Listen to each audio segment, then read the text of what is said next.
বৌদি বৌদি। কি হয়েছে ঠাকুরজি, আবার ঝামেলা করে চলে এসেছো? না না বৌদি, আমি ঝামেলা করে আসিনি, দাদা রাস্তায় অ্যাক্সিডেন্ট করে একদম মারা গেছে।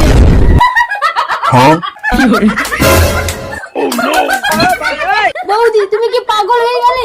দাদার মৃত্যুর সংবাদ শুনে তুমি হাসছো? রুকো যারা। এই জন্য বলি ঠাকুরজি, যে কোনো জিনিস ডবল বানিয়ে রাখতে হয়, তাহলে একটা শেষ হলে আরেকটাকে কাজে লাগাতে পারবে। বৌদি তুমি যে দুটো স্বামী ধরেছো, দাদা সেটা জানতো?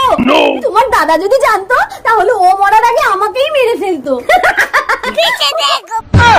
স্বামী তুমি মরনি? এই তোমার চালাকি ধরার জন্য আমাকে অ্যাক্সিডেন্টের নাটক করতে হলো।